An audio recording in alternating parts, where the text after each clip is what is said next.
thank you. I know we just have a brief time with you, but was wondering if you might be willing to share a little bit about the project that you've been working on around dance and new technology. Sure. Well, our expertise is not in research, and so we've sort of forged ahead in delivery. How can we figure out a way to help as many people around the world have access to high-quality dance instruction and really get inside the way that dancers think about movement. Even if they're not in a regular dance class, how can they use the strategies that dancers use to help themselves move? So obviously we foster live classes. We've also created an at-home DVD series that people can do in their home that, again, is not a substitute for a live class, but does use very basic technology to help people have direct contact with a dance class. About a year ago, we applied for it's really a contest, but I'll call it a grant, from Google. Google had developed, as many of you know, a technology called Google Glass, which is these glasses right here. And they're not turned on, so don't worry. And essentially, there's a lot of information that can appear on this tiny little screen. You probably can't see it really well, but there's a tiny screen there.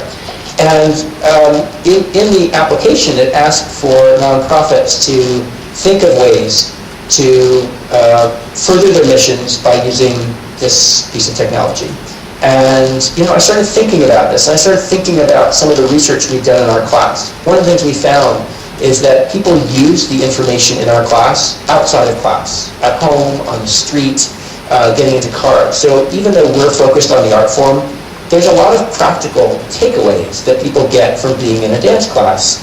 And we thought, well, what if we could take some of those takeaways, some of those strategies, and put them into a private, portable, wearable technology like Google Glass. And so that was our proposal, to really look at 4 areas. And I'll do this very quickly, but we decided we wanted to give people a little warm-up.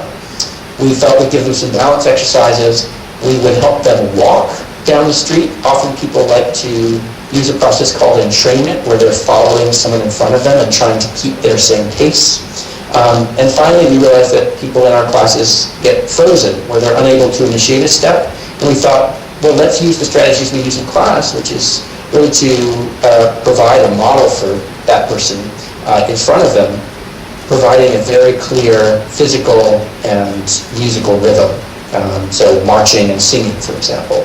So we took those 4 ideas and put them into this app for Google Glass, which each element of the app can be called up simply by voice command. So for people who might have difficulty with manual dexterity, they can simply say, unfreeze me, and the video of a dancer marching or waltzing with very strong music will come up for them. So we're just about to go into the testing phase. I wish I had some data to give you, but we're very excited about this. I think in many ways this is a very preliminary experiment with this technology.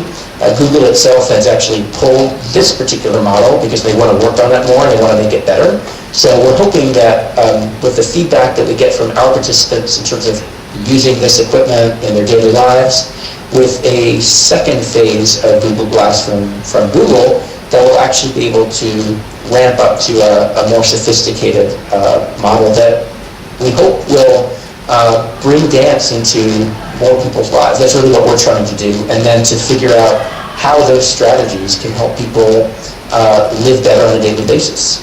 So I look forward to reporting back on this at the next conference when we actually have some data. But that's the biggest technology project that I think we're working on now. Thank you so much for sharing both those insights to the development of the program, but also that where dance is leading in innovation in some ways, and the way technology is applied and used. We're going to say thank you very much at this point, and thank you for joining us, and let you go on with your evening in New York. And we'll share more information can be found out. Do you want to just talk a little bit about how people can find out about Dance for PD if they're interested?